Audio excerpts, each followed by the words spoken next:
মরণকে স্মরণ করো, ভুলে যেও না। তুমি ভুলে গেলেও মরে যাবে। বলে আমার মনে ছিল না, মনে না থাকলেও মৃত্যু হবে। হবে কথা বলে না, বলো না ছেলেরা, বলো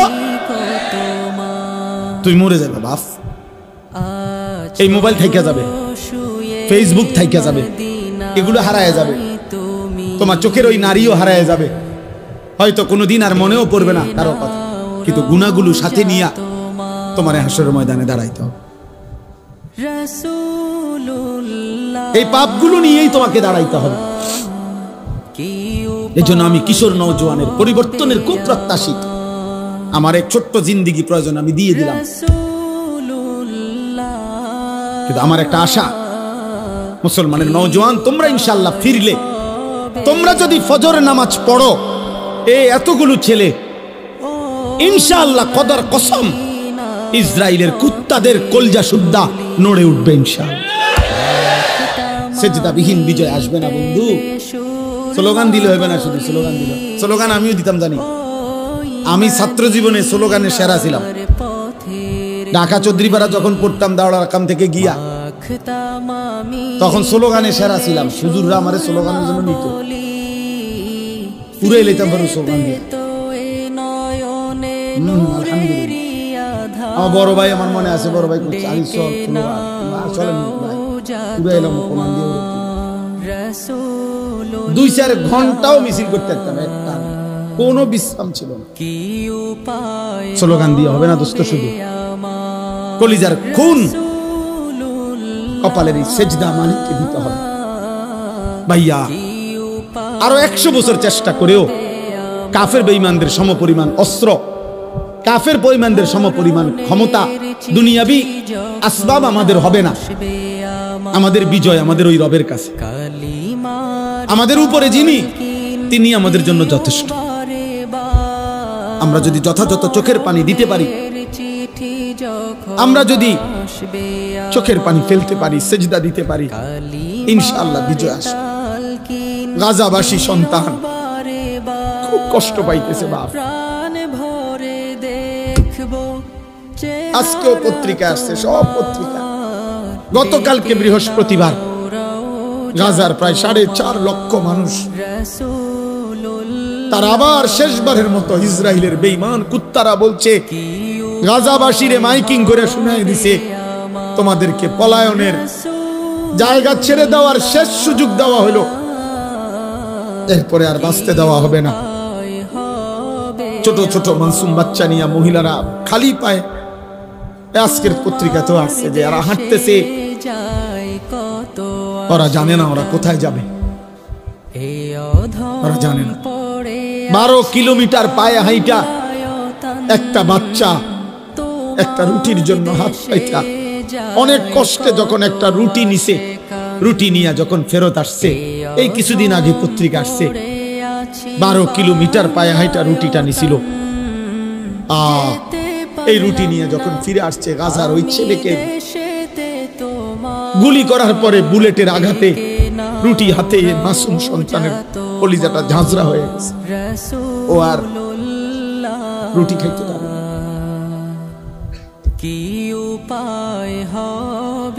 আর তোমরা নারী দেখো, ছবি দেখো, তোমরা আর সেজদা দিও না, তোমরা উলঙ্গ দৃশ্যই দেখো। তোমাদের আর মোবাইলের নেশাই গেল না, তোমাদের চুলের ফ্যাশনই শেষ হইল না, তোমরা তোমাদের বন্ধুদের আড্ডাই, তোমরা মনে করছো ইবলিস শয়তান তোমার ঘরে বলছে তোমাদের বিপদ হবে না। বিপদ শুধু ফিলিস্তিনের, বিপদ শুধু রোহিঙ্গাদের, আমগো কিচ্ছু হইতো না। আমরা সবাই জোনায়েত বাগদাদি,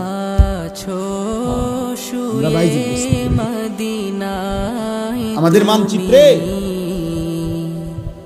উলামায়ে কেরামকেও বলি, আমাদের মানচিত্র বাংলাদেশের আরেকবার তাকাই দেখেন, আজকে দেখেন আমাদের মানচিত্রে পার্বত্য চট্টগ্রাম সহ কক্সবাজারের এই সাইড, এটা আলগা এরকম। এটা যদি আমি একটা কেচি দিয়া শুধু কাটে, এটা আমি ফরে যাবে, কেচি দিয়া কাটলে যেরকম আলাদা হয়ে যাবে, আমাদের পার্বত্য চট্টগ্রামকে যেই কোনো মুহূর্তে কাইটা ফেলা, আলাদা করে দেওয়া। এই যে কয়েকদিন টানা খাগড়াছড়িতে রক্তের বন্যা বলতেছে, বাংলাদেশে বাংলাদেশ কোন কারফিউ আর্মি সেনাবাহিনী কিছু দিয়ে পারতেছে না। বুঝছেন? কোন বিবেকবান উত্তরবঙ্গের খবর নিয়ে রংপুর জেলার রংপুর বিভাগের 8টি জেলাতে কসম খোদা প্রতিদিন মুসলমান খ্রিস্টান হইতেছে। আমি নিজে গত বছর এক চিল্লা পুরা 40 দিন দিনাজপুর ছিলাম, 40 দিন ছিলাম। আমি রন্ধ্রে রন্ধ্রে আমার গাড়িটা দিয়া, আমার গাড়ি সহ চিল্লা দিছি, ড্রাইভার সহ পুরাটা জেলা চষে বেড়াইছে, 3 জেলা অনবরত দৌড়াইছে 40 দিন। হুজুর আলহামদুলিল্লাহ 63টা জামা কাতরা রয়েছে আমার সাথে, 950 মানুষ আল্লাহ রাস্তায়। কিন্তু আমি দেখছি সেখানে অগণিত, শুধু দিনাজপুর জেলাতে 500-র উপরে ছোট বড় গির্জা এবং চার্চ আছে। আমি এবার রমজানের ঈদের পরে 2 দিন কুড়িগ্রাম তালমনির হাট সফর করছিলাম। সেখানে আমি নিজ চোখে দেখছি, কসম খোদা, এমন 2 ভাইকে দাওয়াত দিছি, তারা খ্রিস্ট ধর্ম প্রচার করে, তারা আগে মুসলমান ছিল। আশ্চর্যের কথা হলো 2 জনের মধ্যে এক ভাই 7 বছর মসজিদে ইমামতি করে, এই কোরআন হাতে বলল ও খ্রিস্টান, ও এখন খ্রিস্ট ধর্ম প্রচার করে। আমার নওজোয়ান আলেম, তাগড়া জওয়ান আলেম যারা, যুবকের কোনো রাত নাই, যুবকের কোনো দিন নাই। যুবক ইচ্ছা করে যদি কদ্দুর মেহনত বিশ্রাম নেয় তো বিশ্রাম নিল, নয়তো যুবকের কোনো রাত হয় না। যুবক চাইলে সারা রাতও মেহনত করতে পারে, যুবক পাই চাইলে সারা রাতও মেহনত করতে পারে। এই জন্য নওজোয়ান আলেম যারা আছেন, আজকের এই মুবারক মাহফিলে আপনাদেরকে বলি, আপনারা আরেকটু ফিকির করেন এই ছেলেদের জন্য, কিশোরদের জন্য, নওজোয়ানদের জন্য, ওদেরকে ফেরাবার। যে দূর বললে হয়, কেউ বললে 10,000 হবে, আরেকজনে আসলে 1000 হবে, আমনে বললে একজনও তো শুনবে, কথা বোঝেন না? আপনি একজন রেকর্ড না, আমি কইলে হুইনব কেরা, অমুক বক্তা আনতেব না, একের সব বক্তা আনতেব না, না সব বক্তা হইতেব জরুরি না, আল্লাহর কথা বলতে হবে এটা জরুরি, উম্মতকে ফিরাইতে হবে এটা জরুরি। এই ছেলেদের দরকার, এরা যদি না ফিরে, এরা যদি সেজদা না দেয়, এরা যদি ফিরে না আসে, তাহলে আগামীর মাহদির পক্ষে লড়বে কে? দাজ্জালের বিরুদ্ধে লড়বে কে? বুড়ারা, 90 বছরের বুড়া চাচা যারা, কি যুবক বলো, নওজোয়ান, মাহদির পক্ষে লড়বে বুড়ারা না? কে লড়বে বলো, কে লড়বে? আমি বলো, আমি লড়বো ইনশাআল্লাহ, ইনশাআল্লাহ। ফজরের সেজদা দাও, আমি ওয়াদা দিলাম ইনশাআল্লাহ, ফজরের সেজদা দিলে হয় তুমি, নয়তো তোমার বংশধর মাহদির পক্ষে লড়বে ইনশাআল্লাহ। এটা হাদিসের বর্ণনা। ফজরের মুসল্লিরা মাহদি এবং ঈসার সাথে সর্বশেষ দাজ্জালের বিরুদ্ধে শেষ লড়াই করবে যারা, এবং শেষ ইহুদিদের শেষ ব্যক্তিটাকে পাথরের আড়াল থেকে, গাছের আড়াল থেকেও টাইনা বাইর করে হত্যা করবে যারা, এই শেষ বাহিনী হলো ফজরের মুসল্লি। এটা কিতাবের, আমার কাছে কিতাব আছে। ফজরের মুসল্লি যারা মাহাদির সৈনিকটা, এই জন্য আজকে এই রাত গভীরে নিয়ত করো যে ফজরের নামাজ পড়বো ইনশাআল্লাহ। আমার জিন্দিগির একটা মেহনত, ফজর ক্যাম্পেইন, আমি এটা কাজ করি সারা বাংলাদেশে, জায়গায় জায়গায় আমার অনেক ছেলে আছে যারা ফজর ক্যাম্পেইনের কাজ করে, মানে ফজরের নামাজের প্রচারণ। এইটাই মেহনত, এইটাই সংগঠন, এইটাই একটা দল। দলের মাকসাদ কি? ফজরের নামাজে মুসল্লি বৃদ্ধির আন্দোলন। এটা আমার শায়েখ দিছেন, আমারে বলছেন, আমার শায়েখ আল্লামা মুফতি মুশতাকুর নবী কাসিম হুজুর আমার এই জিম্মাদারি যে মাওলানা এটা করবে, কোনো ফিডাফিডি নাই, ঝগড়া নাই, ফজরের জন্য ডাকবে আমরা ইনশাআল্লাহ। নওজোয়ান তোমাদেরকে বলি, একজন ছেলে সিদ্ধান্ত নিবা যে আমি ফজর পড়বো, আমার একজন বন্ধুকে ফজরের জন্য ডাকবো ইনশাআল্লাহ। 2 জন হইলে 4 জন হবে, 4 জন হইলে 8 জন হবে। হইতে পারে না ইনশাআল্লাহ? হইতে পারে ইনশাআল্লাহ। ফজরের নামাজে বিজয় আছে। ফাল মুগীরাতি সুবহা, আল্লাহ তাআলা বলছে যুদ্ধের ঘোড়া দুশমনের উপরে আক্রমণ করে ফজরের ওয়াক্তে। ফাল মুগীরাতি সুবহা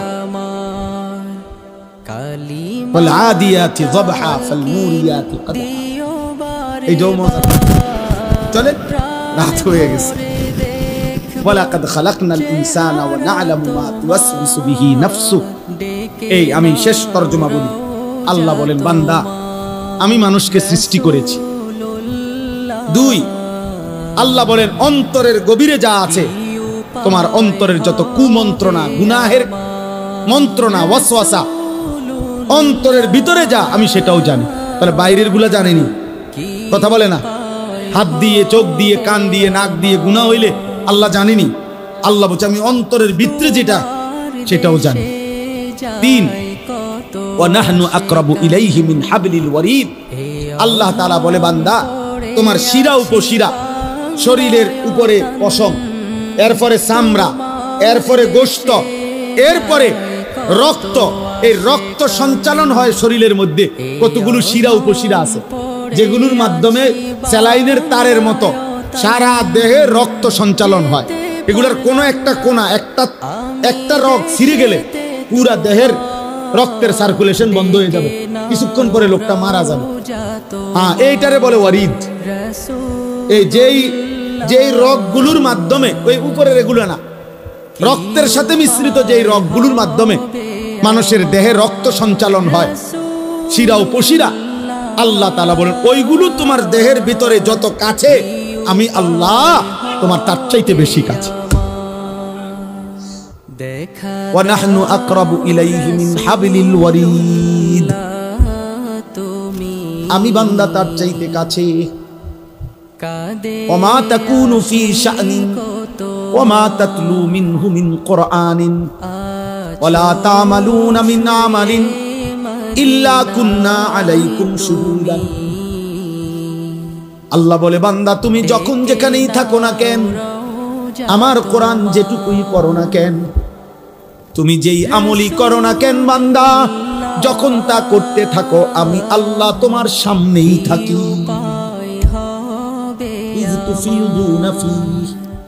আমি আছি তো বান্দা। আয়াহসাবু আল্লাম ইয়ারাহু আহাদ। আল্লাহ বলে, বান্দা আমার বান্দা কি ভেবেছে তাকে কেউ দেখে না? আমগরে কেউ দেখে না, দেখে না। একে আরো জোরে বলো, আরো জোরে বলো, জোরসে বলো আল্লাহ।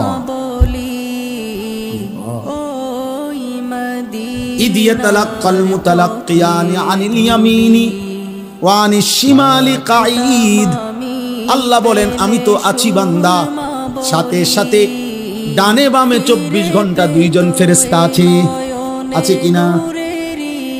মা ইয়ালফিজু মিন কাউলিন ইল্লা লাদাইহি রাকিবুন আতীদ। আল্লাহ বলেন এর অতিরিক্ত তোমার জবান দিয়ে, এই 2 ঠোঁটের মাঝখান দিয়ে যা কিছু উচ্চারণ হয়, ভালো কিংবা মন্দ, দরকারি কিংবা বেদরকারি, জিকির কিংবা গালি, ভালো কিংবা মন্দ যাই বের হয়, আরেকজন সদা তৎপর চৌকান্না ফেরেশতা তোমার কথা এবং জবানের উচ্চারণগুলো লিখছে। এই 5টা আল্লাহ বলেন আমি তোমাকে বানিয়েছি। আমি তোমার অন্তরের ভিতরেরটাও জানি। আমি তোমার ভিতরের রগ ও রেশারও কাছে। আমি আল্লাহর 2 জন ফেরেশতা ডানে বামে আছে। আমি আল্লাহর আরেকজন ফেরেশতা তোমার জবানের উচ্চারণ লেখে। এই বেষ্টনীর মধ্যে অবস্থায় ওয়াজাআত সাকরাতুল মাউতি বিল হক, একদিন সত্য সত্য তোমার মৃত্যু যন্ত্রণা চলে আসবে। কামে লাগাইলেও আসবে, নষ্ট করলেও আসবে। যালিকা মা কুনতা মিনহু তাহিদ, এই মৃত্যু থেকেই তুমি পলায়ন করেছিলে। অতএব আল্লাহ বলেন তুমি কামে লাগাও আর নষ্ট করো, তুমি হায়াত আমলে কাটাও আর নাফরমানিতে কাটাও।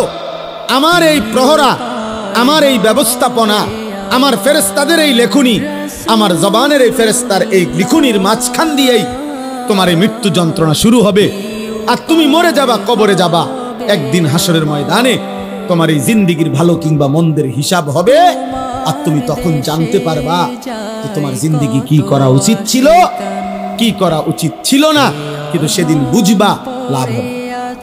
হবে কথা বলে না হবে? ইয়াউমা ইযিন ইয়াতাযাক্কারুল ইনসান ওয়া আন্না লাহু যিকরা। আল্লাহ বলেন সেদিন সব মনে পড়বে, কিন্তু মনে পড়ে কি লাভ? এজন্য রাত গভীরে আমি অনুরোধ করলাম, সবাই আমরা ইনশাআল্লাহ দিন মানব, আল্লাহকে মানব, ঠিক আছে ইনশাআল্লাহ। 5 ওয়াক্ত নামাজ পড়বো তো ইনশাআল্লাহ। ফজরের নামাজ আলাদাভাবে বলেন। ফজরের নামাজ কোন নামাজ? ফজরের। রাসূলুল্লাহ সাল্লাল্লাহু আলাইহি সাল্লামের একটা সুন্নাত আমল করার চেষ্টা করব।